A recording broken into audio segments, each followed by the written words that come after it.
डोळे बंद करू आपण सर्व. हालेलुया. प्यारे पिता तूने हमसे इतना प्यार किया, हमें पापों से छुड़ाने को अपने बेटे को कुर्बान किया. प्यारे पिता तूने हमसे इतना प्यार किया, हमें पापों से छुड़ाने को अपने बेटे को कुर्बान किया. हम गाए हो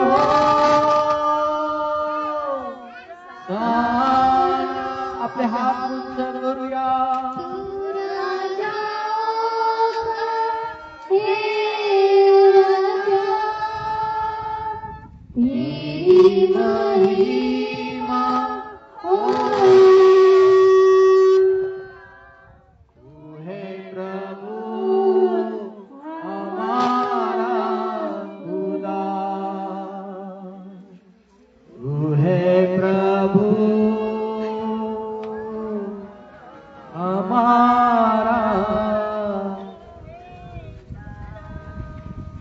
स्वर्गीय पिता मी सर्वजण तुला धन्यवाद करतो.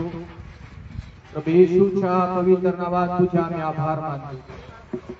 पुन्हा प्रभू आमच्या हृदयाची भेट वाद घेत आहे त्याबद्दल सर्व लेकरं मिळून तुझ्या नावाला गौरव देतो. येशूच्या पवित्र नावात आम्ही प्रार्थना मागतो. आमेन. येशू प्रभू की यावेळेस आपण देवाच्या वचनाकडे जाऊया. आम्हाला सगळ्या जणांना ठाऊक आहे की आज जगभरामध्ये ख्रिसमस साजरा केला जातो. संपूर्ण जगामध्ये परमेश्वराची उपासना आज केली जाते. गावातून, खेड्यातून, तालुक्यातून, जिल्ह्यातून विश्वासणारे लोक एकत्र येतात. काही नवीन लोक एकत्र येतात आणि परमेश्वराच्या प्रेमाबद्दल ते देवाला ओळखू लागतात. तर आज आपण खरा ख्रिसमस काय आहे या विषय आज आम्ही पुन्हा एकदा शिकणार आहोत. जगामध्ये जो नाताळ साजरा केला जातो तो नाताळ फार वेगळा आहे. तो नाताळ म्हणजे खाण्याचा नाताळ आहे. बिर्याणीचा आहे ना. कपडे घ्या, लाडू, करंज्या, घर सजवा, भरपूर काही करतात. परंतु सर्व गोष्टी स्वतःसाठी करत असतात. परंतु बायबल जर तुम्ही आणि वाचत आहोत तर देव तुम्हाला आणि मला ख्रिसमस कसा साजरा करायचा याविषयी चांगलं आणि सविस्तर आम्हाला तो शिकवतो. आम्हाला देवाच्या इच्छेप्रमाणे आणि देवाच्या वचनाप्रमाणे ख्रिसमस साजरा केला पाहिजे. मी नेहमी शिकवतो देवाच्या वचनातून देवानं आपल्या पुत्राला जगामध्ये पाठवलं आहे. योहान 3:16 आम्हा प्रत्येकाला माहित आहे. तो जगामध्ये आला परंतु त्याची तारीख आणि त्याचा वार फिक्स केलेला नाही. तर बायबल मध्ये का 25 डिसेंबरची तारीख दिलेली नाही. तर आज आम्ही यामधून पाहणार आहोत देवाच्या वचनातून. थंडीच्या दिवसामध्ये प्रभू येशू ख्रिस्ताचा जन्म झाला देशामध्ये ख्रिसमस वेगवेगळ्या पद्धतीने साजरा करतात.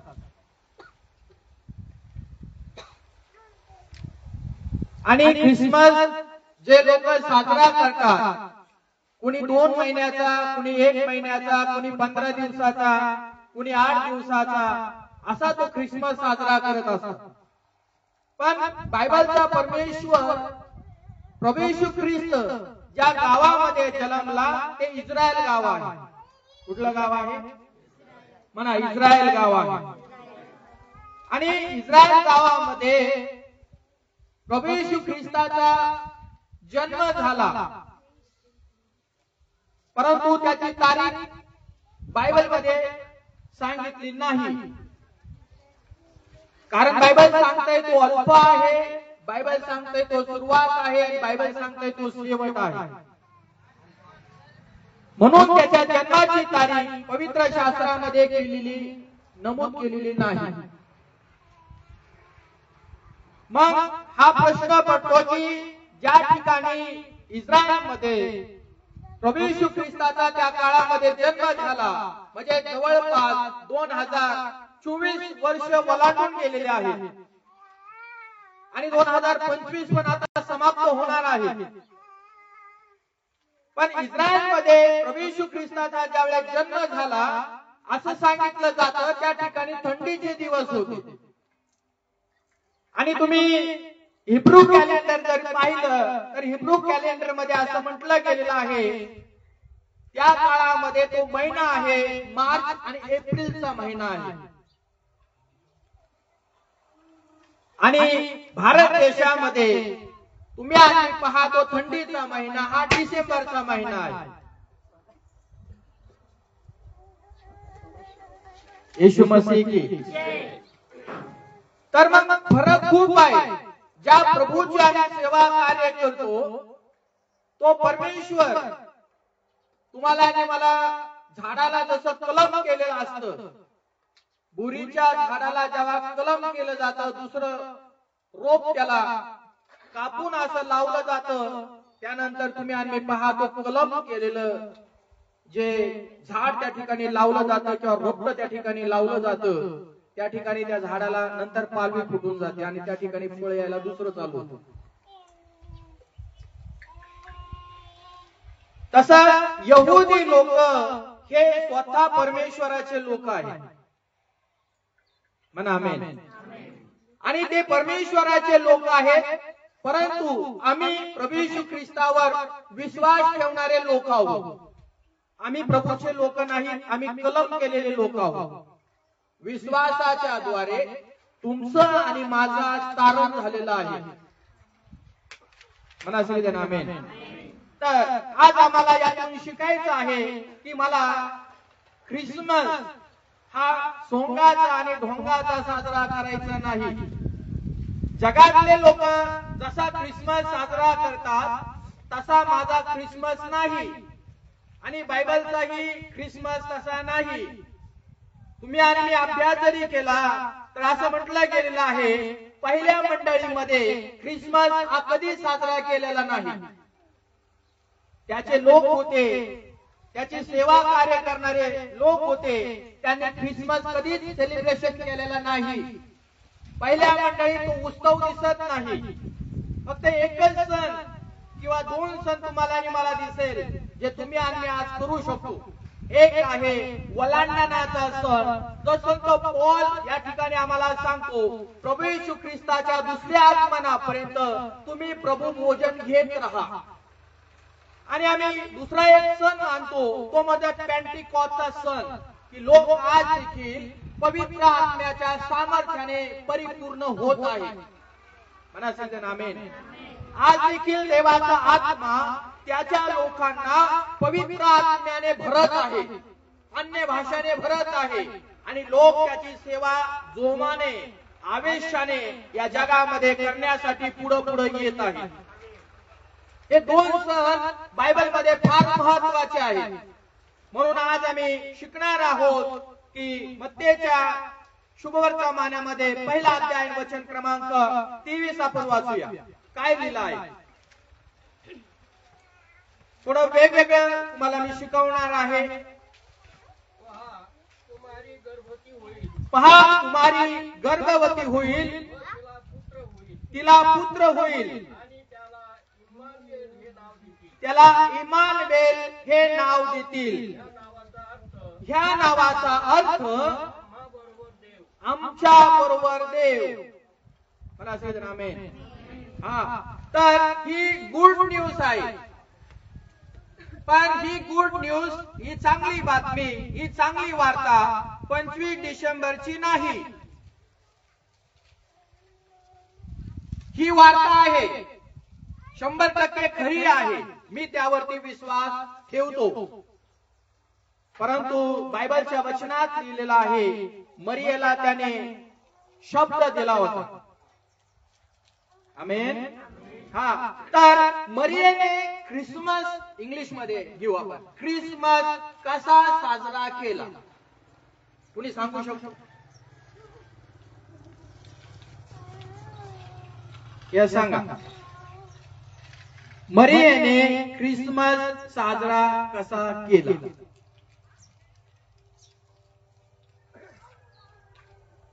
तर तुमच्याकडे पवित्र शास्त्र आहे? हात करा वर, ज्यांच्याकडे आहे बायबल त्यांनी हात वर करा। ज्यांच्याकडे बायबल आहे त्यांनी हात वर करा। तुम्ही वाचताय का? ज्यांच्याकडे बायबल नाही त्यांनी बायबल घ्या, कारण मी काय शिकवतो देवाच्या वचनातून हे तुम्हाला त्यातून कळालं पाहिजे।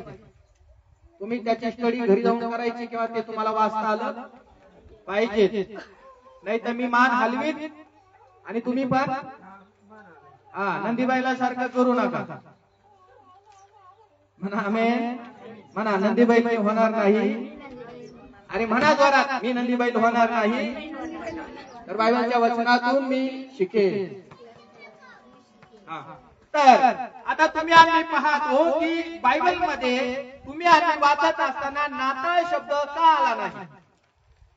इंग्लिश मध्ये आला आहे शब्द, पण नाताळ शब्द का नाही आला? ख्रिसमस शब्द आला पण नाताळ शब्द आलेला नाही। तर पहा, नाताळ हा शब्द कशातून आलेला आहे? तर लॅटिन भाषेतून आलेला आहे। कोणती भाषा? म्हणा लॅटिन भाषा। लॅटिन भाषेमध्ये तो शब्द आलेला आहे, त्याचा अर्थ आहे जन्मदिवस। म्हणा सगळेजण जन्मदिवस, सगळेजण म्हणा शेजाऱ्याला जन्मदिवस। तर नाताळ शब्द जर तुम्ही आम्ही पवित्र शास्त्रामध्ये पाहिला तर याची साधारण सुरुवात केव्हा झाली? तर तुम्हाला आणि मला बघायला मिळतं 221 ईडी मध्ये, 221 ईडी मध्ये याची सुरुवात झालेली आहे। आणि याची सुरुवात करणारा कोण व्यक्ती आहे हे तुम्हाला आणि मला गुगल वरती सर्च केल्यानंतर तुम्हाला आणि मला समजून येतं। यामध्ये लिहिलं गेलेलं आहे 221 मध्ये ईडी मध्ये सेक्टस जुलियस आफ्रिकन्सने 25 डिसेंबर रोजी येशूचा वाढदिवस म्हणून घोषित केल्यानंतर त्याची सुरुवात झालेली आहे। त्याचं नाव कळलं तुम्हाला? कळलं का तुम्हाला? तर तुम्हाला आणि मला समजून काय घ्यायचं आहे पहा, जरी सुरुवातीला प्रभू येशू ख्रिस्ताचा मृत्यू दिन आम्ही पाहतो, काय पाहतो आम्ही? येशू आलाय जगामध्ये विश्वास ठेवतोय आपण, येशू जीवन जगला विश्वास ठेवतो, येशू आमच्यासाठी वधास्तंभावरती गेला विश्वास ठेवतो, आणि येशू आमच्यासाठी गाडला गेला हा पण आम्ही काय ठेवतो, आणि येशू ख्रिस्ताचं पुनरागमन म्हणजे आम्हाला घेऊन जाण्यासाठी परत येणार आहे हा पण आम्ही काय ठेवतो? म्हणा विश्वास ठेवतो। तर आम्ही या 5 गोष्टीवरती विश्वास ठेवणारे लोक आहोत। तर लॅटिन मूळ नाताळ हा शब्द आलेला आहे, आणि त्या ठिकाणी तुम्हाला आणि मला बघायला मिळतं की लॅटिन भाषातला हा शब्द आहे। शेजाऱ्या सांगा, लॅटिन भाषातला हा शब्द आहे। याचा अर्थ होतो ख्रिसमस, ख्रिस्ताचा जन्मदिवस, आणि इंग्रजीमध्ये काय म्हणतात त्याला? म्हणा ख्रिसमस, म्हणा सगळ्यांनी ख्रिसमस। तर पवित्र शास्त्रामध्ये तुम्हाला आणि मला कुठेही नाताळ शब्द वाचायला मिळत नाही. मग मरियेने ख्रिसमस साजरा कसा केला हा माझा प्रश्न. सांगा पटकन. बरं किती लोकांना ख्रिसमस साजरा करायचा आहे?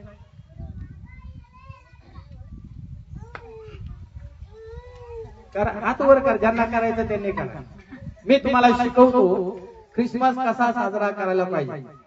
बायबल मध्ये हा सण पण शब्द वापरलेला नाही. आता आपण गाणे गायले ना, आला आला सण, नाताळाचा सण आला.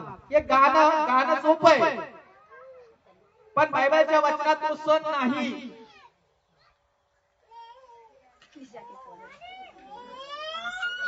तर आता आम्ही पाहू या वचनामध्ये काय लिहिलंय. मत्ती 1:23 मध्ये आमच्या बरोबर कोण आहे आणि येशू ख्रिस्ताचा जन्म कशासाठी झाला सांगा. सांगा म्हणा, मला पापातून, सर्वजण म्हणा, मला पापातून सोडवण्यासाठी प्रभू येशू ख्रिस्ताचा जन्म झाला. तुम्हाला आणि मला माहित आहे की इमॅन्युएल परमेश्वर म्हणजे देव माझ्या संगती आहे. म्हणा, देव माझ्या संगती आहे. देव माझ्या सानिध्यामध्ये आहे. देव माझ्या बरोबर आहे. आता ज्यावेळेस मरियेकडे स्वर्गातून देवदूत आला, माझ्याकडे मरियेकडे स्वर्गातून ज्यावेळेस देवदूत आला, असं लिहिलेलं आहे की तिचा साखरपुडा झाला होता, तिचं लग्न झालेलं. बायबल सांगते ती कुमारी होती. आणि हे वचन तुम्ही आम्ही वाचल्यानंतर तुमच्या आणि माझ्या लक्षात येतं हे कसं शक्य आहे की तिला पुत्र होईल, तिला मुलगा होईल आणि तारणारा प्रभू येशू ख्रिस्त तिच्या पोटी जन्माला येईल. माणसाच्या बुद्धीने हे फार अवघड आहे, परंतु देवाच्या बुद्धीने हे फार अशक्य नाही तर शक्य आहे. म्हणा आमेन. देव काही पण करू शकतो. मानवाच्या तारणासाठी, मानवाच्या उद्धारासाठी, मानवाला पापापासून मुक्त करण्यासाठी मरियाच्या पोटी पवित्र आत्म्याच्या द्वारे त्रयेक परमेश्वराने जन्म घेतला. पिता परमेश्वर, पुत्र परमेश्वर आणि पवित्र आत्मा परमेश्वर, ज्याने स्वर्ग सोडला आणि तो मरियाच्या उदरामध्ये आला.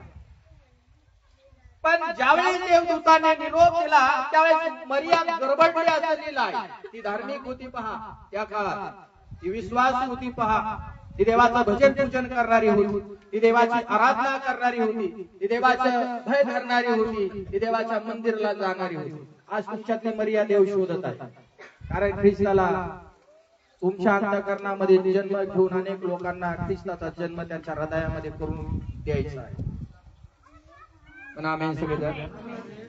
जर तुमच्या हृदयामध्ये खरा ख्रिस्ताचा जर जन्म झालाय तर तुम्ही देखील अनेक लोकांना ख्रिस्ताच्या राज्यामध्ये आणणार आणि त्यांच्यामध्ये ख्रिस्ताचा जन्म देण्यास तुम्ही कारणीभूत ठरणार. म्हणा आमेन. तर तुम्हाला एक होप आहे, मला एक होप आहे. मरियाला ज्यावेळेस देवदूताचा निरोप आला ती घाबरली आणि ती गडबडली, पण लक्षात ठेवा ती धार्मिक होती. देवाचा निरोप असाच कोणाकडे येत नाही. देवबाप किंवा देवाचे देवदूत असेच कोणाची गाठ घेण्यासाठी, भेट घेण्यासाठी येत नाही. तर त्याच्या पाठीमागचं कारण आहे की मरिया धार्मिक होती. म्हणा आमेन. शेजाऱ्याला सांगा तू मरिया बन. म्हणा तू मरिया बन. तर पहिल्यांदा काय झालं, ती घाबरली आणि ती म्हटली हे अशक्य आहे, हे होणार नाही, कारण मी काय आहे, कुमारी काय आहे. परंतु देवदूत तिला म्हटला की परमेश्वराने हा निरोप मला तुझपर्यंत पोहोचवण्यासाठी सांगितला आहे. तर काय झालेलं आहे, तिना देवदूताचा निरोपचा स्वीकार केला. म्हणा आमेन. काय केला? ऐका दुसऱ्या भाषेत, स्वर्गातून देवदूताची जी बातमी आली ती बातमी तिनं स्वीकारली. आता फर्स्ट आम्ही पहा, मरिया परमेश्वराच्या आज्ञा पालनामध्ये होतो. म्हणा आमेन. तिना देवाचा निरोप स्वीकार. देवदूत तुमच्या समोर उभे आहेत आणि आज बऱ्याच वर्षापासून तुम्ही या ठिकाणी परमेश्वराची सेवा कार्य करत आहात. तर तुमच्या आणि माझ्यामध्ये देखील ह्या वचनाचा, संदेशाचा, मेसेजचा स्वीकार केल्यानंतर पवित्र आत्म्याच्या द्वारे देव बापाचा जन्म तुमच्या आणि माझ्या अंतःकरणात होतो. म्हणा आमेन. आता या ठिकाणी बसणारा प्रत्येक व्यक्ती जुना व्यक्ती आहे आणि याच्या हृदयामध्ये परमेश्वराच्या आत्म्याने वस्ती केलेली आहे. तो त्यांच्यामध्ये राहायला आलेला आहे. तो त्यांच्या संगती आहे. तो त्यांच्या बरोबर आहे. म्हणा आमेन. मग मला सांगा, आता तो जर तुमच्या बरोबर आहे तर तुम्ही ह्या बायबलच्या वचनाचा स्वीकार केल्यामुळेच ख्रिस्त तुमच्यामध्ये आला ना. का दुसरं काही चेंज केलं तुम्ही? नाही ना. नाही ना. तर तुम्ही वचन स्वीकारलं. आमेन. आणि मरियमने पण काय केलं? देवदूताचं वचन अगोदर नाकारलं, नंतर म्हणले तुझ्या इच्छेप्रमाणे किंवा देवाच्या इच्छेप्रमाणे माझ्या उदरामध्ये घडो किंवा तारणारा उद्धारक जन्माला येऊ. बघा, ती नम्र झाली, लीन झाली आणि परमेश्वराच्या वचनाचं तिनं आज्ञाचं पालन केलं. म्हणजे देवाचा निरोप म्हणा स्वीकारला. जर मरिया देवाचा निरोप स्वीकारत आहे तर आज तुम्ही आणि बायबलचं वचन किती दिवसापासून शिकत आहोत आणि यामध्ये जे काही लिहिलेलं आहे ते तुम्ही स्वीकारत आहात का? ऐकत आहात का? पाळत आहात का? त्याप्रमाणे जगत आहात का? याचं परीक्षण करा. हा तुमचा ख्रिसमस आहे. मरियाला आनंद असाच नाही झाला, असाच नाही झाला. तुमच्या हृदयामध्ये तारणारा असाच जन्मलेला नाही. तर तुम्हाला आणि मला देवबापाचं वचन खऱ्या अंतःकरणाने आपल्या हृदयामध्ये घ्यायचं आहे आणि ते वचन ऐकल्यानंतर त्या वचनाप्रमाणे जगण्याचा तुम्हाला आणि मला प्रयत्न करायचा आहे. तर माझा ख्रिसमस आज्ञा पालन केलं तरच या पृथ्वी तलावरती माझ्या हृदयात देवानं दिलेला आनंद किंवा उल्हास मला ख्रिसमस साजरा करता येईल. आणि जर मी आज्ञाचं पालन करत नाही तर लोक येतील 25 डिसेंबरला आणि निघून जातात. त्यांचा फक्त वन डे 25 डिसेंबर 365 दिवसातला एकच दिवस आहे. ते ख्रिसमस साजरा करतील, ते प्रार्थना करतील, बायबल वाचतील, आराधना करतील, सगळं काही करतील. पण 364 दिवस ते जगामध्ये राहतील. त्यांच्यामध्ये ख्रिस्ताचा जन्म कधीच होणार नाही. ज्याला आत्मिक आनंद हवा आहे त्याने परमेश्वराच्या शब्दाचं पालन करणं फार महत्वाचं आणि फार गरजेचं आहे. तर देव तुमच्या बरोबर राहील. मरियाने निरोप स्वीकारला आणि मरियाच्या उदरी पवित्र आत्मा आला. म्हणजे इमॅन्युएल, परमेश्वर तिच्या उदरामध्ये आला. एलोहिम परमेश्वर. आणि मग तिला काय झाला? आनंद झाला. आणि ह्या वचनामध्ये असं लिहिलेलं आहे, तो आम्हाला काय करील? त्याच्या प्रजेला किंवा त्याच्या लोकांना पापापासून म्हणा पापापासून मुक्त करीन. आता पापापासून मुक्त होण्यासाठी काय लोक प्रयत्न करतात जगामध्ये? सगळं तुम्हाला आणि मला माहित आहे. पण तरी देखील मनुष्य पापापासून मुक्त होऊ शकत नाही. आणि पापापासून जर मुक्त व्हायचं असेल त्याला एकमेव उपाय आहे, प्रभू येशू ख्रिस्तावरती विश्वास ठेवून त्याच्या शब्दाला ऐकणं आणि त्यानुसार जीवन जगणं. बस याच्यातच आमच्या पापाची क्षमा झालेली आहे. म्हणा सगळेजण आमेन. म्हणा सगळेजण आमेन. तर जगातल्या लोकांना देखील पापापासून जर मुक्ती हवी असेल तर त्याने प्रभू येशू ख्रिस्ताचा आपला तारणारा म्हणून, आपला मुक्तीदाता म्हणून, आपला उद्धारकर्ता म्हणून स्वीकार करणं गरजेचं आहे. देवदूत म्हटला तुला पुत्र होईल आणि तू त्याचं नाव काय ठेव? म्हणा काय ठेव? म्हणा येशू नाव ठेव. येशूचं नाव का ठेवलं?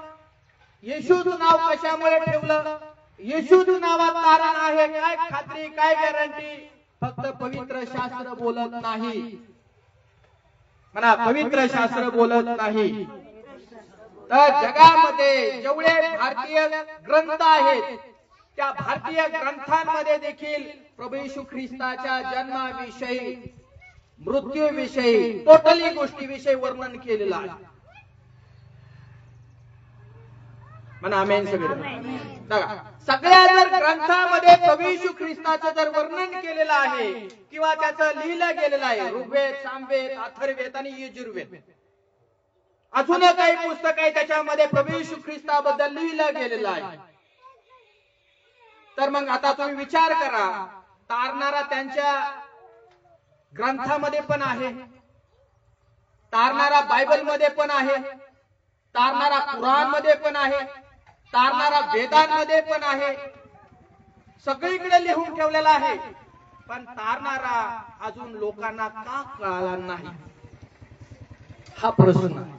येशू प्रभू की जय, येशू प्रभू की जय. तारणारा तो जन्मला आहे, तारणारा तो जन्मला आहे, तारणारा तो जन्मला आहे, तारणारा तो जन्मला आहे, तारणारा तो जन्मला आहे, तारणारा तो जन्मला आहे. तारणाऱ्याचा जन्म झाला, कुठं झाला? बोला, वाचलं तुम्ही, कुठं झाला? म्हणा गाईच्या गोठ्यामध्ये. काय जागा निवडली प्रभूने? बोला, कोणती जागा निवडली प्रभूने? चांगली जागा आहे का ती? पण ती कोणासाठी निवडली? तुमच्यासाठी आणि माझ्यासाठी, तुम्हाला सोडवण्यासाठी, मला सोडण्यासाठी. स्वर्गात किती चांगली जागा होती.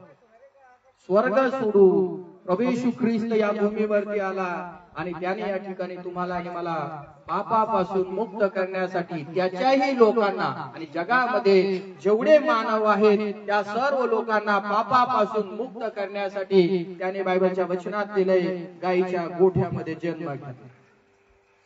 कुठे घेतला? म्हणा, गाईच्या गोठ्यामध्ये जन्म घेतला. कळालं तुम्हाला? तर आता मला सांगा, त्या काळात गाईचा गोठा होता, आज कुठे ख्रिस्ताचा जन्म होणार? सांगा मला. आज पण ख्रिस्ताला जन्म घ्यायचा आहे आणि प्रकटीकरणामध्ये लिहिलं आहे, तो दाराशी. कोणतं दार आहे? घराचं दार का हृदयाचं दार? तो दाराशी उभा आहे आणि दार ठोकत आहे. जो कोणी त्याची काय ऐकेल? काय ऐकेल? जो कोणी त्याचा संदेश ऐकेल, वचन ऐकेल, शब्द ऐकेल, त्यांनी काय केलं? ती वाणी ऐकल्यानंतर आपला अंतःकरणाचा दरवाजा खोलायचा आहे. आणि जो अंतःकरणाचा दरवाजा खोलील, प्रभू येशू ख्रिस्ताचा जन्म विश्वासाच्या द्वारे त्या मनुष्याच्या अंतःकरणात आज होईल. म्हणा सगळे आमेन. तर आता प्रत्येक व्यक्तीने ख्रिस्ताला स्वीकारलेले 10-10, 12-12, 15-15 वर्ष झालेले आहेत. काही नवीन लोकांनी देखील प्रभू येशू ख्रिस्ताचा स्वीकार केलेला आहे. तर तुमच्या अंतःकरणामध्ये ख्रिस्ताचा जन्म झालेला आहे. म्हणा सगळे आमेन. म्हणा सगळे आमेन. माझ्या हृदयामध्ये ख्रिस्ताचा जन्म 99 सालामध्ये झाला. म्हणजे जवळपास 25 वर्ष झाले ख्रिस्ताला माझं मी जीवन दिलं आणि ख्रिस्ताला माझं अंतःकरण मी दिलं आणि ख्रिस्त माझ्या हृदयामध्ये जन्माला आला.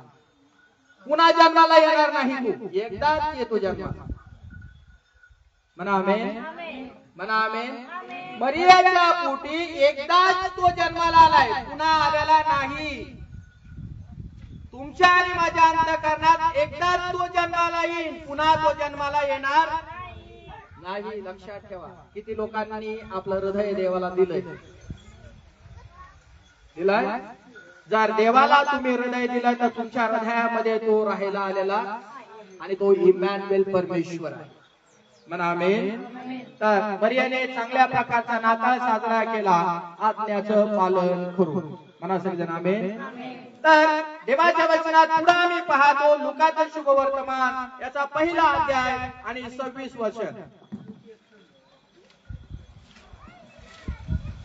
चला वाचूया. लूक शुभवर्तमान याचा पहिला अध्याय 26 वचन. नंतर 6व्या महिन्यात देवाने गालिलातील नासरेत नावाच्या गावी एका कुमारीकडे गब्रिएल देवदूताला पाठविले. आलं लक्षात? याचा पुरावा पवित्र शास्त्रातून मी तुम्हाला देत आहे. आता सांगा, तुमच्या हृदयात जर प्रभू येशू ख्रिस्ताचा जन्म झालेला आहे तर आता तुम्हाला एक काम करायचं आहे. म्हणा शेजाऱ्याला, तुला एक काम करायचं आहे. जे लोक प्रभू येशू ख्रिस्तावरती विश्वास ठेवत नाही त्यांच्याकडे तुम्हाला जायचं आहे. सुवार्ता घेऊन तुम्ही देवदूत बनले पाहिजे. चर्च मध्ये फक्त बनू नका. चर्च मध्ये दूध, बाहेर गेल्यावर बोला चर्च मध्ये दिसतात दूध आणि बाहेर गेल्यानंतर आढळ. तर जी वार्ता तुम्ही ऐकली, जो परमेश्वर तुम्ही स्वीकारला, तो परमेश्वर घेऊन आज जगातल्या लोकांकडे जा आणि त्यांना ख्रिस्ताचं प्रेम वाटा. म्हणा आमेन. आणि जर ख्रिस्ताचं प्रेम जर तुम्ही त्यांना वाटलं तर त्यांच्याही हृदयामध्ये सुवार्ता ऐकल्यानंतर ख्रिस्ताच्या प्रेमाचा ते स्वीकार करतील. पण जर आज तुम्ही देवदूत बनले नाही तर काय फायदा? मग सुवार्ता तुम्ही ऐकून प्रभू येशू ख्रिस्ताला अंतःकरणात घेऊन प्रभू येशू ख्रिस्ताची प्रार्थना करून उपयोग नाही. तर त्या काळात स्वर्गातून देवदूत आले आणि आज जगभरामध्ये किती देवदूत तयार आहेत? तुमच्यासारखे आणि माझ्यासारखे देवदूत किती तयार आहेत? गणती करता येणार नाही, मोजमाप करता येणार नाही, एवढे देवदूत येतात. बरोबर आहे? मग या देवदूतांचं काम काय आहे? देवाचं राज्य लोकांपर्यंत घेऊन जायचं. आमेन. जर देवाचं राज्य लोकांपर्यंत तुम्ही घेऊन गेले तर तुमच्यासाठी माझ्यासाठी पण ही गुड न्यूज आहे. जसा तुमच्या हृदयामध्ये ख्रिस्त जन्माला आलेला आहे तसा त्यांच्याही हृदयात ख्रिस्त जन्माला येईल आणि ते लोक देखील पापापासून मुक्त होतील आणि तारणारा त्यांना भेटेल. आमेन. आणि मग तुम्हाला मला चांगलं काम दिलं का वाईट काम दिलं ह्याच म्हणून देवदूत बना. दूत बना पण भूत बनू नका. म्हणा आमेन. म्हणा आमेन. तर पवित्र शास्त्रामध्ये 3 प्रकारचे देवदूत दाखवलेले आहेत. पहिल्याचं नाव सांगा. गब्रिएल देवदूत. काय आहे गब्रिएल देवदूताचं काम? आताच आपण ऐकलेलं आहे. तो काय घेऊन आलेला आहे? स्वर्गातून संदेश घेऊन आलेला आहे. कोणाकडे? मरियाकडे. आता तुम्हाला गब्रिएल देवदूत बनता येईल का? हा किंवा नाही? देवाचा निरोप घेऊन जाणारे बनायचे की नाही? देवाची सुवार्ता घेऊन जाणारे बनायचे का नाही? देवाचा संदेश लोकांना सांगायचा का नाही? त्यांचं तारण झालं पाहिजेत का नाही? हे तुमची जबाबदारी आहे. त्या काळात तो एक देवदूत आज तुम्हाला गब्रिएल देवदूत बनलं पाहिजे. आमेन. दुसरा देवदूत कोणता आहे? मिखाएल देवदूत. मिखाएल देवदूताचं काम काय आहे पवित्र शास्त्रात? यस बोला सरदार. हा काय? हळूच नका बोलू, जोरात बोला. काय करणार? तलवार आहे त्याच्या हातात. युद्ध करणारा. काय करणारा? मला सांगा. युद्ध करणारा. आपल्याला कोणाबरोबर मारामारी करायच्या? काठ्या कुराडी कोयके तलवारी बिलवारी घ्यायच्या नाही रे बाबांनो. आपल्याला युद्ध करायचं म्हणजे काय करायचंय? आमचं युद्ध आकाशातील दुरात्म्यांबरोबर आहे. जे दिसत नाही त्याच्या संग आमची लढाई आहे, लक्षात ठेवायचं. आणि त्याच्याबरोबर जर तुम्हाला आणि मला युद्ध खेळायचं आहे तर इपिस्करास पत्रामध्ये लिहिल्याप्रमाणे तुम्हाला आणि मला प्रभूच्या पराक्रमी हाताखाली नम्र व्हावा लागल आणि त्याची शक्ती तुमच्यामध्ये घ्यावा लागल, म्हणजे तुम्ही सैतानाचा पट्ट्याबोळ करू शकता, त्याला हरवू शकतात. नाही तर आता पास्टर म्हटले की आता काय व्हायचंय, मला मिखाएल देवदूत व्हायचंय, मला तलवार घेतली पाहिजे, एरवाई येते पोलीस तुला घेऊन जाय. पास्टरने असं सांगितलेलं नाही.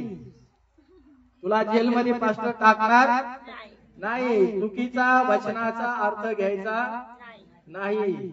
येशू मसीह की दुसरा देवदूत आहे, युद्ध करणारा देवदूत, आणि त्याचं नाव आहे मिखाएल देवदूत. म्हणा मिखाएल देवदूत. आणि तिसरा कोण आहे सांगा मला?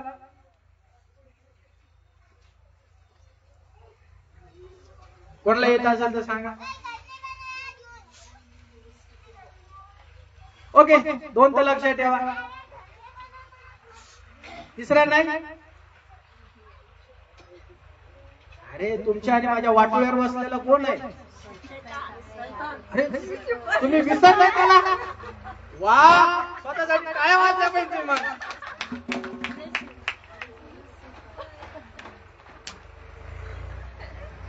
आहे ना, हा धून माग लागतो तो लुसिफर देवदूत. कोणता देवदूत? म्हणा लुसिफर देवदूत. एकेकाळी तो काय करायचा?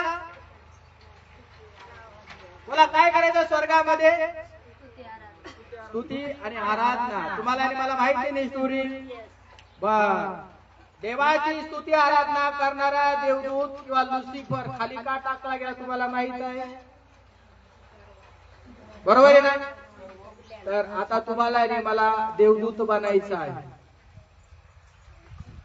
कोणता देवदूत? कारण लुसिफरची जागा खाली झाली ना बाबांनो. जागा रिक्त झाली तर गाळ्याला जागा कोण भरणार? अरे भीती वाटते का तुम्हाला? म्हणा मी स्तुती आराधना करणारा देवदूत आहे. त्या लुसिफरला खाली टाकलं, पण मी पण एक कोण आहे? देवदूत आहे. मला स्तुती आराधना करण्यासाठी या भूमीवर प्रभू येशू ख्रिस्ताने निवडले. पण आता तुमच्या हृदयामध्ये गर्व येऊ देऊ नका, नाही तर प्रभू तुमच्या पण तसं होईल आणि तुम्हाला पण खाली पाडून टाकेल तो. येशू प्रभू की. तर तीन देवदूत तुम्ही आज या ठिकाणी पाहिले. गब्रिएल देवदूत, लुसिफर देवदूत आणि मिखाएल देवदूत आहे ना. आणि आपण नेहमी गाणं गातो काय? प्रार्थना विनंती. बोला प्रार्थना विनंती, प्रार्थना विनंती. ओ आशीष रे जगदीश आती है, ओ यीशु हमारा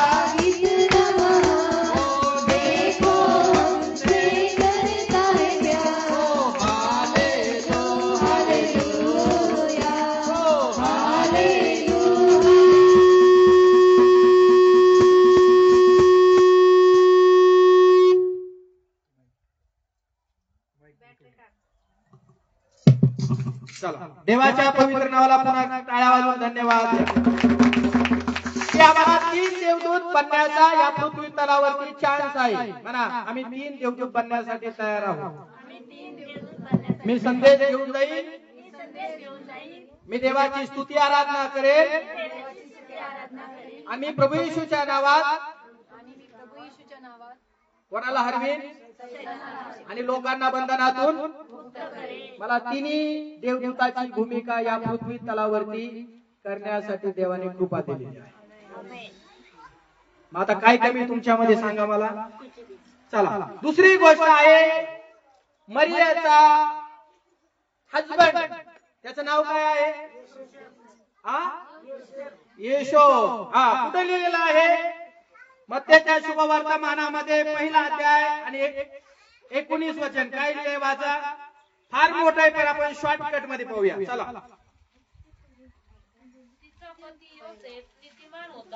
तिचा पती येशू हा नीतिमान होता. म्हणजे पोरगी कोणाला दिली?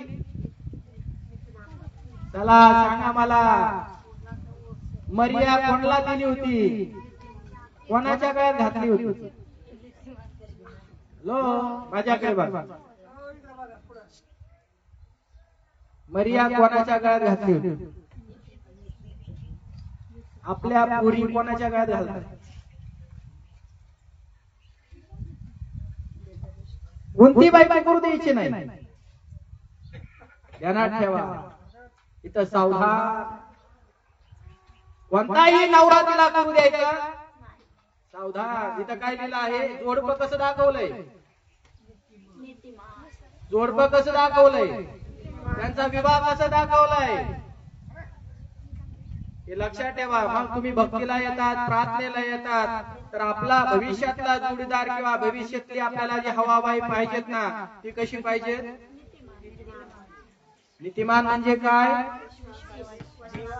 हा, प्रभूची सेवा कार्य करणारी तुम्हाला चॉईस करायची आहे, चॉईस करायचं आहे वर, नाही तर लग्न करायचं नाही दुसऱ्यांबरोबर.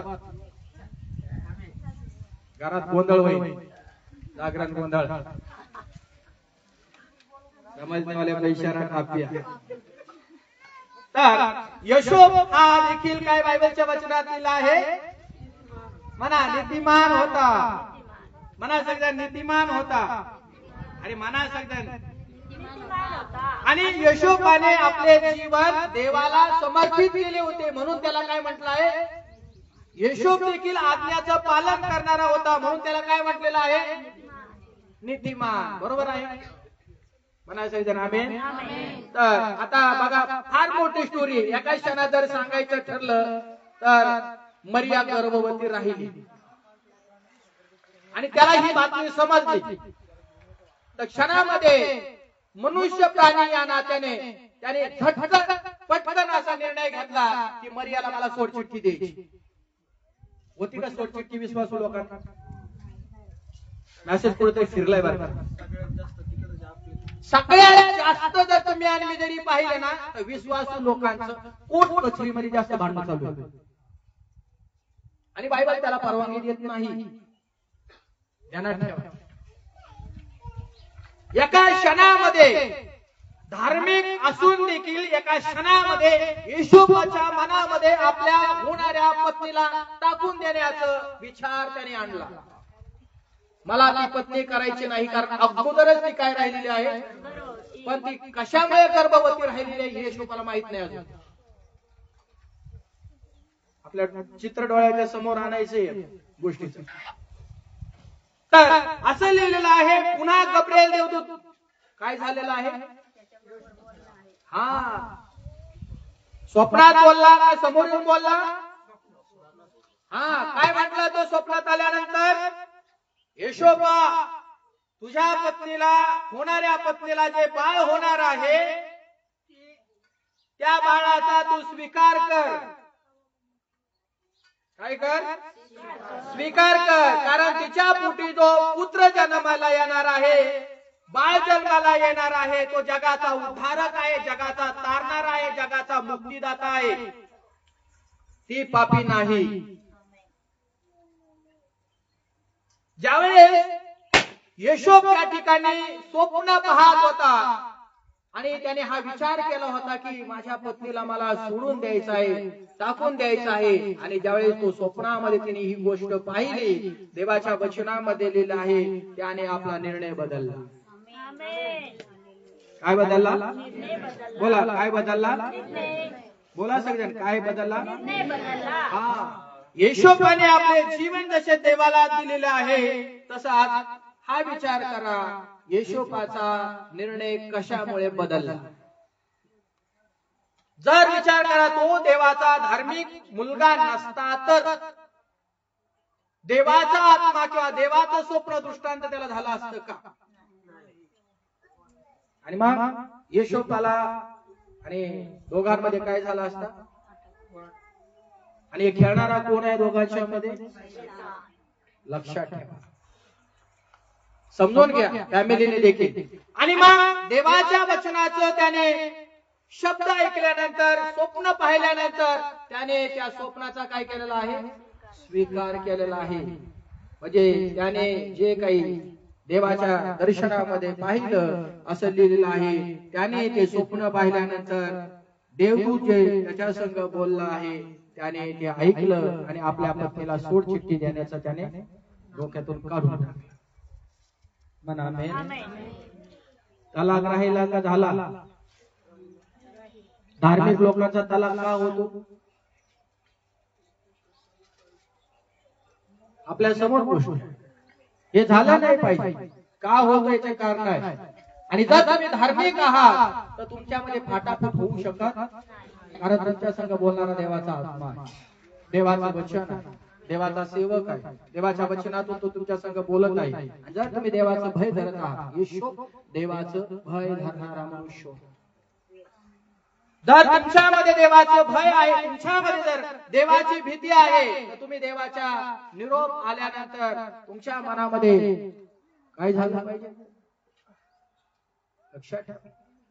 तुमचा निर्णय चेंज झाला पाहिजे, बदलला पाहिजे. आमेन आमेन. येशोपाचा निर्णय बदलला आणि येशोपाने देवाचं भय धरून आपल्या पत्नीला जे होणारं बाळ आहे त्याचा स्वीकार केला. म्हणा आमेन. गुड न्यूज भेटली का? ख्रिसमस कसा साजरा झाला? म्हणा भय धरा. कोणाचं? देवाच्या लोकांना म्हणा काय धरा? मरियेने काय पाळलं? 8 आज्ञा. येशोबाने काय पाळलं? अरे देवाचं म्हणा भय. हा चला आता मी पुढे जाऊया. लुकाच्या शुभवर्तमानामध्ये 2रा अध्यायामध्ये तुम्हाला एक फार महत्वाचं उदाहरण मी सांगणार आहे. हे वचन वाचूया. लूक शुभवर्तमान याचा 2रा अध्याय. आणि जगामध्ये हे सांगितलं जाणार नाही, लक्षात ठेवा. त्यांचा धांगड धिंगा तुम्ही पहा. आला सांता क्लॉज कुठून, देरी पुढं काढून काढून नाचतो. दारू पिऊन, सिगरेट पिऊन, मटण खाऊन त्यांचा नाताळ चालू आहे. चांगलं नाही. मोठा ख्रिसमस सेलिब्रेशन करू नका, देवाला सगळं कळतं. चला वाचा. 8वं वचन. त्याच परिसरात मेंढपाळ रानात राहून रात्रीच्या वेळी आपले कळप राखीत होते. त्याच वेळेस त्याच परिसरात काय होत होतं? मेंढपाळ कळप राखीत होते. कोणते लोक होते? चला धनगर लोक, बरोबर आहे ना? विश्वास होते का? विश्वास होते, बरोबर आहे ना? आता पहा, पुन्हा एकदा गब्रिएल देवदूत आलेला आहे त्यांच्या जवळ निरोप घेऊन. कुठं? रानामध्ये. कुठं? म्हणा रानामध्ये. आता रानामध्ये पूर्ण अंधार आहे. समोर आणा, इमेज करा, कल्पना करा. पूर्ण अंधार आहे.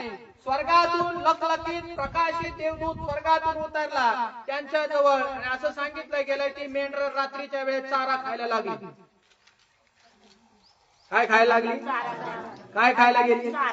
अविश्वासू लोकांना स्वर्गातून देवदूत आले आणि अविश्वासू लोकांना चांगली बातमी किंवा गुड न्यूज त्यांना सांगितलेली आहे.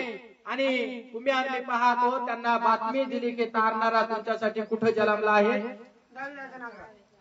कुठे जन्मलाय? दाविदाच्या नगरात तुमच्यासाठी आज तारणारा जन्मला. तो कोण आहे? ख्रिस्त प्रभू आहे. आमेन. गुड. ख्रिस्त प्रभू आहे. चांगली बातमी दिल्यानंतर पहा त्या ठिकाणी धनगर लोक उठून काय करायला गेले? प्रभू येशू ख्रिस्ताच्या काय गेले? बघा ना, किती आदर केला, सन्मान केला, रिस्पेक्ट केला प्रभूचा. त्याने देवदूताची बातमी ऐकल्या बरोबर ते निघाले. आता मला सांगा, सगळे लोक कॅरल काढतात. मी नाही काढलं 15 वर्ष. कॅरल करताना कोणाच्या घरी जातात? बघा, कॅरल कोणाच्या घरी? 10-5 लोक, एक देवाचा कोणतरी सेवक, 10-5 लोक, एक दाढीवाला बाबा, देरी काढून पुढं आहे का नाही? त्याच्या हातात हा, काहीतरी गिफ्ट वगैरे देण्यासाठी आला आणि कोणाच्या तरी हातात डब्बा आहे, काय करायचं तिथं? काय टाकायचं? आता मला सांगा, इथं देवदूत आले, बातमी कोणाला सांगितली हो? मेंढपाळ विश्वास होते का विश्वास होते? आता मला सांगा, पास्टर लोकांनी आणि या ठिकाणी कॅरल जे काढतात त्या कॅरल करणाऱ्या लोकांनी सुवार्ता सांगायला कोणाला जायला पाहिजे? आणि हे कोणाच्या घरी चालले? आता फरक बघा आता हे वचन त्याला काही पाठिंबा देत, साथ देत? मग तुम्ही जर वचनाप्रमाणे कॅरल करत नसाल तर तुमच्या कॅरल चुकीचं एक घोषित केलं जातं इथं बायबलमध्ये. तर देवदूताने एक गुड न्यूज दिली धनगर लोकांना, विधर्मी लोकांना. आम्ही जर कॅरल करत आहे तर ह्या विधर्मी लोकांना जाऊन सुवार्ता सांगावा ना, माईक मध्ये, भोंग्यामध्ये, रस्त्यावरती ट्रॅक वाटा, सुवार्ता सांगा, बायबल द्या त्यांना, हे द्या ते द्या, काय अडचण आहे? पण आज चाललंय काय जगामध्ये?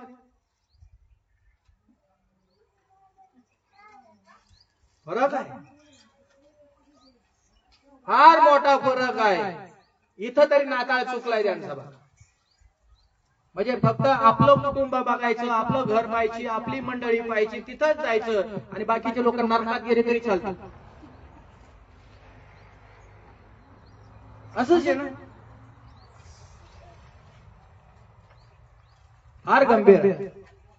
म्हणून देवाच्या लोकांना हे शिका की देवदूताने ज्यावेळेस निरोप आणला, या ठिकाणी गुड न्यूज झाला, आनंदाची बातमी झाली आणि त्या लोकांना संदेश सांगितला आणि त्यांनी देवाच्या दर्शनाला निघाले. बाळ येशूच्या दर्शनाला, त्या काळी बाळ येशूच्या दर्शनाला उंटाचा तांडा निघाला, उंटाचा तांडा निघाला, निघाला पुढे चालला, निघाला पुढे चालला, तरी खोऱ्यातुनी माळरानातुनी, तरी खोऱ्यातुनी माळरानातुनी, कधी उंटाचा, कधी घोड्याचा, कधी उंटाचा, कधी घोड्याचा. आधी लोक दर्शनाला निघाले प्रभू येशू ख्रिस्ताच्या. बातमी सांगितल्याबरोबर तुम्हाला किती वर्ष बातमी समजत आहे? म्हणजे किती वर्ष सांगण्यात येत आहे? 15 वर्षापासून. आता तुम्ही कल्पना करा, विधर्मी लोकांना बातमी सांगितल्याबरोबर ते प्रभू येशूच्या दर्शनाला निघाले आणि आम्ही 15 वर्षापासून देवाचं वचन ऐकतोय, पण प्रार्थनेला देवाच्या कोणाला भेटायला येत आहे? हॅलो, कोणाला भेटायला येत आहे? मास्टर गडाला? हॅलो, काहीतरी गडबड आहे. क्षणामध्ये लोक निघाले राजाला भेटायला, प्रभूला भेटायला. आणि आम्हाला 15 वर्षापासून प्रभू येशू ख्रिस्त समजलेला आहे. चर्च किती वाजता भरतं? 15 वर्षापासून ख्रिस्त तुम्हाला सांगितला जातो, तुमच्या रक्तात भरला जातोय, तुमच्या शरीरामध्ये भरला जातोय, दिवसांदिवस तुमच्या आत्म्यामध्ये भरला जातो दिवसांदिवस. तरी आम्ही प्रभू येशू ख्रिस्ताला भेटायला म्हणतो, प्रभू आज सुट्टी आहे ना, मला लय काम आहे. तुम्ही किती अपमान करता प्रभूचा. विधर्मी असतात ती गोष्ट निराळी होती. हालेलुया. विधर्मी असतात ती गोष्ट निराळी होती. पण ज्यावेळेस तुम्ही देवाचे लेकरं बनता त्यावेळेस तुम्ही गंभीर होत नाही. आणि जर गंभीर तुम्ही होत नाही तर काय फायदा? तुम्हाला देवदूताचा निरोप कसं काय कळेल? तुमच्या घरातल्या, कुटुंबातल्या, परिवारातल्या, लेकरातल्या सूचना काय काय काय कधी कधी कधी होणार, कधी कळणार? चांगलं होणार का वाईट होणार हे कधी कळणार? जर आम्ही गंभीर झालो नाही आणि देवाचा वेळ जर देवाच्या मंदिरात, देवाच्या भावनात जर दिला नाही तर काय फायदा आहे? तर आमचं जीवन आम्ही तपासलं पाहिजे, आमची वर्तणूक आम्ही तपासली पाहिजे, आमचं वागणं आम्ही तपासलं पाहिजे, आमचं बोलणं आम्ही तपासलं पाहिजे. जर मी प्रभू येशू ख्रिस्ताचं लेकरू म्हणून जीवन जगत आहे तर प्रभू येशू ख्रिस्ताचा मान करायला मी शिकलं पाहिजे. नाही तर मग मंदिरात येऊन आम्ही प्रभूचे वैरी आहे, प्रभूचे दुश्मन आहेत आम्ही. हे मी नाही सांगत, हे वचनामध्ये लिहिलं आहे. फिलिप 3:18 मध्ये तुम्हाला हे वचन वाचायला मिळेल. कितीतरी लोक या जगामध्ये बायबलच्या विरोधात वागत आहेत, विरोधात सेवा कार्य करत आहे, विरोधात कॅरल करत आहे, विरोधात नाताळ साजरा करत आहे. काहीच नाही का त्यांना पता, त्यांना माहित नाही नाताळ कसा साजरा करायचा, तरी देखील ते साजरा करत आहे. ते प्रभू येशू ख्रिस्ताचे वैरी बनत चालले. आणि जगातल्या लोकांना धांगडधिंगाच पाहिजेत आज, हेच पाहिजेत आज. काय फरक आहे जगातल्या लोकांमध्ये आणि आमच्यामध्ये? येशू मसीह, जर विश्वासाच्या द्वारे देवाने तुम्हाला मुलगा म्हटलेला आहे, देवाने तुम्हाला जर मुलगी म्हटलेला आहे, तर तुमची कृती देवाच्या वचनानुसार हवी आहे. तर तुम्ही देवाचा मुलगा आहे, देवाची तुम्ही मुलगी आहे, नाही तर तुम्ही देवाचे मुलगा नाही आणि देवाची मुलगी पण नाही. आपल्या जीवनामध्ये निर्णय घ्या, जसा मेंढपाळाने निर्णय घेतला, आम्ही प्रभू येशू ख्रिस्ताला निरोप ऐकल्याबरोबर भेटायला निघालो. तर आमच्या जीवनात ज्या दिवशी देवाची ओळख झालेली आहे त्या दिवसापासून देवाला भेटण्याची वेळ आमची चुकली नाही पाहिजे, कधीच कधीच नाही चुकली पाहिजे. आज निर्णय घ्या, इतक्या दिवस जर देवाच्या उपस्थितीमध्ये येण्याचं जर तुम्ही बंद केलं असेल तर परमेश्वराच्या वैरी तुम्ही विरोधात उभे राहतात, शत्रू तुम्ही बनतात आणि परमेश्वराचा क्रोध अशा लोकांवर भडकल्याशिवाय राहणार नाही. येशू मसीह की. आणि शेवट लोक आहेत तुम्ही आम्ही पाहतो ज्ञानी लोक. कोणते लोक? म्हणा ज्ञानी लोक. हा, आणि ज्ञानी लोकांनी काय केलं बरं सांगा मला? हा, काय आणलं प्रभू येशू ख्रिस्ताला त्यांनी? हा, 3 गोष्टी ते प्रभू येशू ख्रिस्ताला घेऊन आलेले आहेत. येशू मसीह की. बोला, येशू मसीह की. 3 गोष्टी त्या प्रभू येशू ख्रिस्ताला घेऊन आलेले आहेत. पहिलं काय आणलं? सोने, ऊद आणि गंध. 3 गोष्टी आहेत, त्याचे अर्थ वेगवेगळे आहेत. पण आता तुम्ही आणि हे समजून घ्या की त्यांना देखील देवाचा निरोप कळालेला आहे आणि निरोप कळाल्यानंतर त्यांनी इमानदारीने राजा जन्माला आला म्हणून राजाला त्यांनी भेटी आणली. आमेन. तुमच्यासाठी माझ्यासाठी त्या काळात प्रभू येशू ख्रिस्ताला याजक किंवा पास्टर म्हटलं गेलेलं आहे. आणि त्या काळात याजकाला, पास्टरला येशू जन्माला आला त्याला भेटी आणल्या. म्हणजे प्रभू येशू ख्रिस्तानं 33 वर्ष, त्याच्यातले 3.5 वर्ष सेवा कार्य केलेले आहे. आणि 3.5 वर्षामध्ये त्यांना जन्माला आल्या तर लोकांनी भेटी आणल्या होत्या, पास्टर होता म्हणून. बरोबर आहे? तुम्ही तुमच्या मेंढपाळाला काय भेटी देता? कारण तो पण देवाने ठेवलेला याजक आहे. तुम्हाला कशात कमी करतो देवाचा सेवक? मग याजकाच्या भेटी कुठे? सोनं देत नाही याजकाला. का देत नाही? अरे तुमच्या कानात बघा, मी नाही बोलत, उदाहरण आहे. गळ्यातलं बहा आम्ही घालाल एकदम बेस्ट, पण याचिकाला देण्याची वेळ आली तर मग तुमचा प्रामाणिकपणा कुठे? ज्ञानी लोक, सगळ्यात त्या काळात जाणकार लोक होते, ताऱ्याचा अभ्यास करणारे लोक होते. ताऱ्याचा, आमेन, ताऱ्याचा अभ्यास करून तारा ज्या ठिकाणी उतरत त्या ठिकाणी ते ताऱ्याच्या शोधात गेले आणि तारा कुठं उतरतो त्यांनी पाहिलं आपल्या डोळ्याने. तोपर्यंत चालतच होतो, पण ते मोकळ्या हाताने नाही.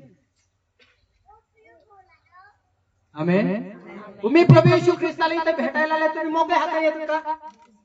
आणि आम्ही प्रार्थना काय करतो त्यावेळेस? अर्पणासाठी लोक प्रार्थना करतात. काय करतात प्रार्थना? प्रभू मला द्यायचंय बरं का, पण माझ्याकडे काही नाही देण्यासाठी.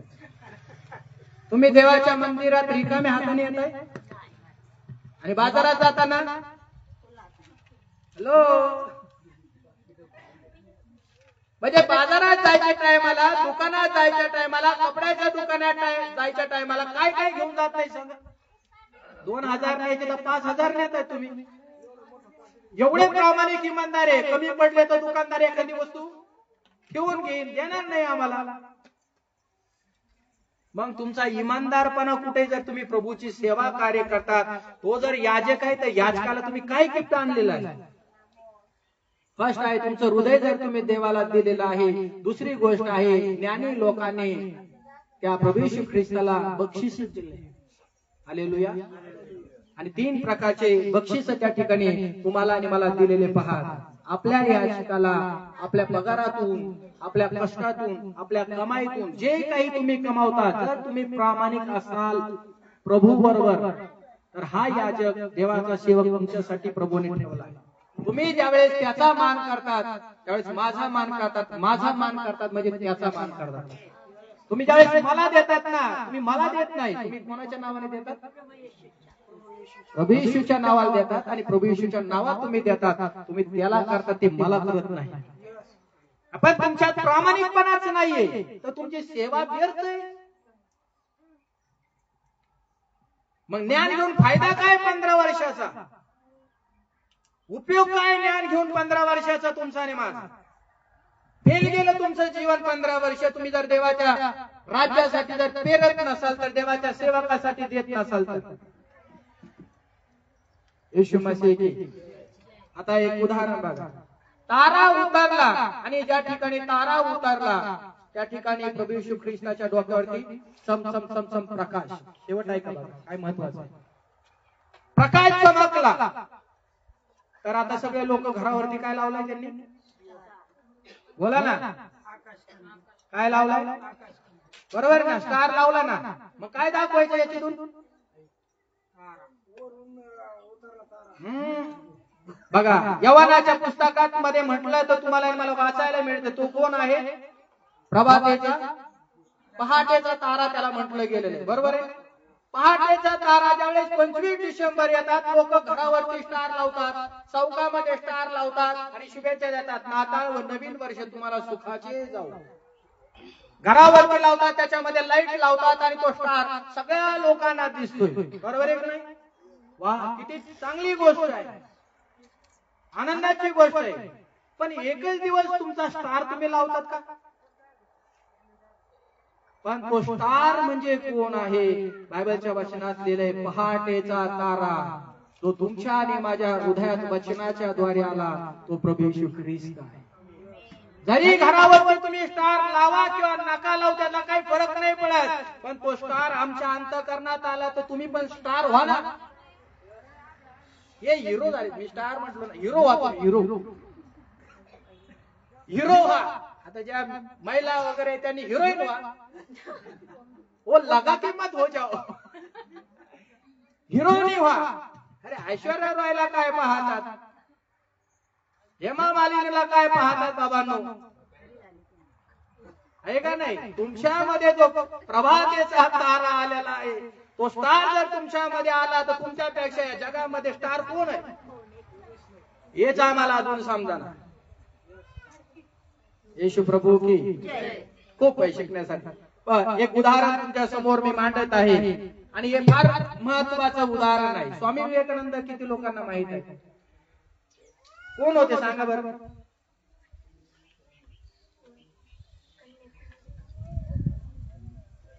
बरं ऐकून आहे स्वामी विवेकानंद. बघा, स्वामी विवेकानंदाने देखील प्रभू येशू ख्रिस्ताचा स्वीकार केलेला त्या काळामध्ये. म्हणा आमेन.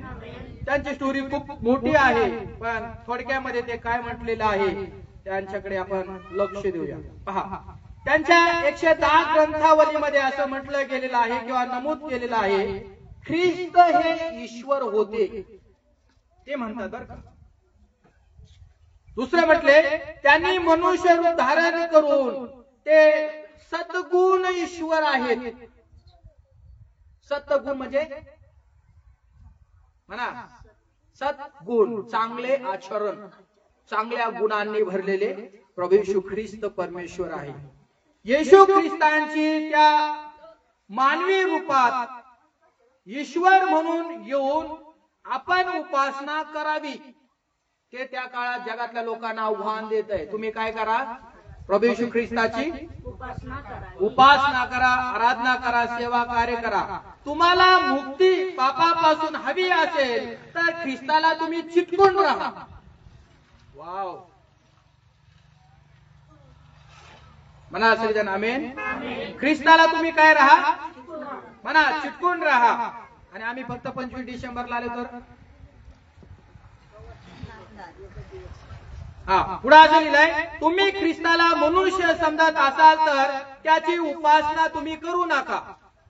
मनात जर शंका येत असेल तो देव नाही तर तुम्ही करू नका. इथं पण जबरदस्त नाही, फोर्स तुमच्यासाठी नाही. तुम्हाला वाटतंय की प्रभू येशू ख्रिस्त हा देव आहे? हा किंवा नाही? हा. पुढे असं त्यांनी म्हटलं गेलेलं आहे, पण ते ईश्वर आहेत अशी जर तुम्हाला जाणीव होतात तुम्ही त्याची उपासना करा. समजलं? पण आमेन. जे लोक येशू ख्रिस्त हे मनुष्य होते असे म्हणतात आणि त्यांची उपासना करतात ते ईश्वराचा अवमान किंवा अपमान करतात. असा अर्धवटपणा उपयोगाचा नाही. स्वामी विवेकानंद म्हणतात, ज्याने पुत्राचे दर्शन दिले किंवा घेतले त्याने पित्याचेही दर्शन घेतले. आले का वचन लक्षात? कुठलं वचन वापरलं त्यांनी? समाजामध्ये पिता म्हणजे मी पिता. हा, किती सुंदर लिहिलं पहा. पुढे असं लिहिलंय, आणि पुत्राच्या म्हणजे येशू ख्रिस्ताच्या दर्शनाशिवाय तुम्हाला पित्याचे किंवा ईश्वराचे दर्शन घडणे शक्य नाही. कोण म्हणतंय? तुम्हाला खरोखरीच आध्यात्मिक जीवनावर प्रभुत्व मिळवायचे असेल तर येशू ख्रिस्ताच्या रूपाने प्रगट झालेल्या ईश्वराला तुम्ही चिटकून राहा. म्हणा आमेन. आता एवढा मोठा ज्ञानी व्यक्ती तुम्हाला आणि मला या ठिकाणी जर सांगत आहे तर बाकी ज्यांचं काय घेऊन बसले तुम्ही? तर आज परीक्षण करा, मी प्रभू येशू ख्रिस्ताला चिटकून राहत आहे का? आमेन.